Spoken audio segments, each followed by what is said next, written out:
கர்த்தருடைய பரிசுத்த நாமத்திற்கு மகிமை உண்டாவதாக. இந்த மூன்றாவது வீடியோவில் உங்களை சந்திக்கிறதுல மிக்க மகிழ்ச்சி அடைகிறேன். ஆண்டவராகிய இயேசு கிறிஸ்துவின் நாமத்தில் உங்களை ஆழ்த்தி ஆசீர்வதிக்கிறேன். கர்த்தருக்கு ஸ்தோத்திரம். இந்த 1 தீமோத்தேயு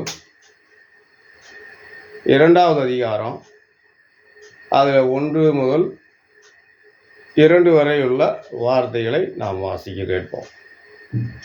நான் பிரதானமாய் சொல்லுகிறது என்னவெனில், புத்தி என்னவெனில், எல்லா மனுஷருக்காகவும் விண்ணப்பங்களையும் ஜெபங்களையும் வேண்டுதல்களையும் ஸ்தோத்திரங்களையும் பண்ண வேண்டும். நாம் எல்லா பக்தியோடும் நல்லொழுக்கத்தோடும் கலகமில்லாமல் அமைதலுள்ள ஜீவனம் பண்ணும்படிக்கு ராஜாக்களுக்காகவும் அதிகாரமுள்ள யாவருக்காகவும் அப்படியே செய்ய வேண்டும். நம்முடைய இரட்சகராகிய தேவனுக்கு முன்பாக அது நன்மையும் பிரியமுமாயிருக்கிறது. எல்லா மனுஷரும் ரட்சிக்கப்படவும் சத்தியத்தை அறிகிற அறிவை அடையவும் அவர் சித்தமுள்ளவராயிருக்கிறார். கர்த்தருக்கு ஸ்தோத்திரம். அருமையான தேவனுடைய பிள்ளைகளே, இந்த மேலான அதிகாரம் என்கிற தலைப்பிலே நான் பேசிக்கிட்டு வர்றேன். கர்த்தருக்கு ஸ்தோத்திரம். அதில் இந்த 3வது வீடியோவாக இல்லை, இந்த இடத்துல நாம் 3வது செய்தியாக ஸ்தோத்திரம்.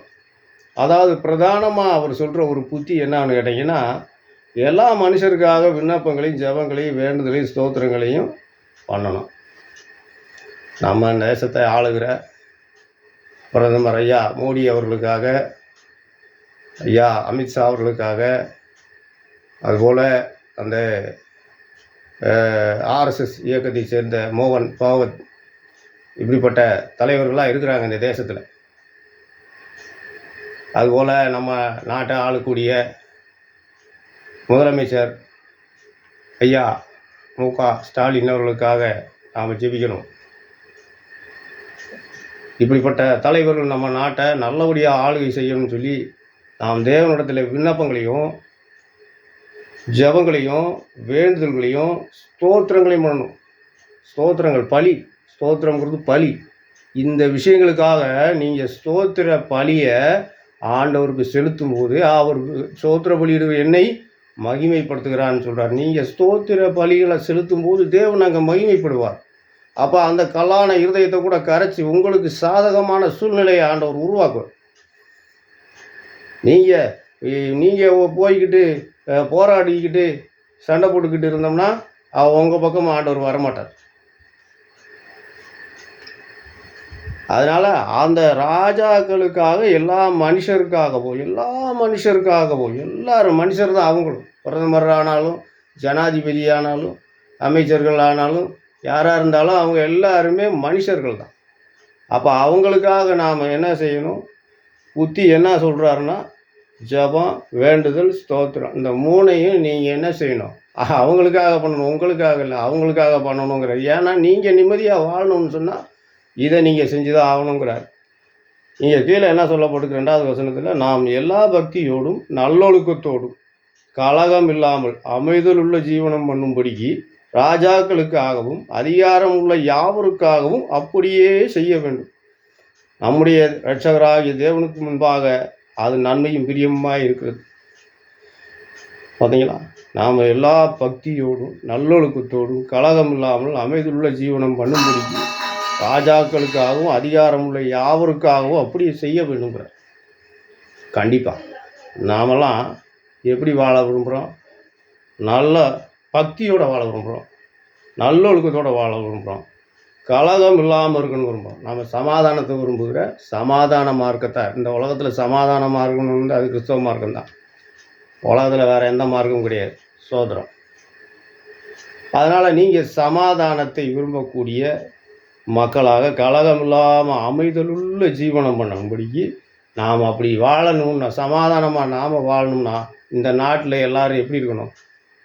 அவங்க நல்ல ஆட்சி செய்கிற மக்களாக இருந்தால் தான் இந்த நாட்டில் எல்லா மக்களும் சமாதானமாக அமைதியாக வாழ முடியும். அப்போ இந்த மக்களை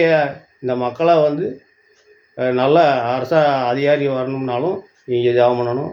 நல்ல சட்டத்திட்டங்கள் இயற்றப்படணும். உங்களுக்கு சாதகமாக அவங்க அமையணும்னா நீங்கள் ஆண்டவர்கிட்ட வேண்டிக்கணும். அப்படி வேண்டிக் கொள்ளப்படும் பொழுது மட்டும்தான் ஆண்டவர் அந்த கிரியை உங்களுக்காக செய்வார். அவங்களுக்காக இல்லாட்டி உங்களுக்காக அந்த கிரியை செய்வார், அந்த செயல்களை செய்வார். நல்ல அதிகாரிகளை கொண்டு வருவார், உங்களுக்கு சாதகமான அமைச்சர் மந்திரிகள்லாம் கொண்டு வருவார். நீங்கள் ஜெபம் பண்ணணும். சோதரம் எனக்கு என்னான்னு சொல்லி நீங்கள் பாட்டில் இருந்தீங்கன்னா அவர் பாட்டில் தான் இருக்கும். ஆகையால் ஜெபம் எல்லா மனுஷருக்காகவும் ஜெபிக்கணும். எல்லா மனுஷருக்காகவும் ஜெபிக்கணும். உலகத்தில் இருக்க எல்லா மனுஷரையுமே நீங்கள் நினைவு கூர்ந்து ஜெபிக்கணும். உலகத்தில் இன்றைக்கி கிறிஸ்தவர்கள் துன்புறுத்தப்படுறாங்க. ஆப்பிரிக்க நாடுகளெல்லாம் கூட்டம் கூட்டமாக கொள்கிறாங்க.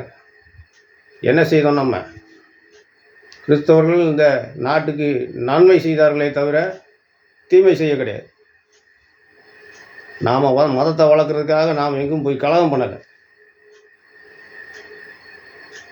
கர்த்தருக்கு ஸ்தோத்திரம். அதனால் நீங்கள் ஜெபம் பண்ணுங்க. கர்த்தர் தான் கிரியை செய்யும்.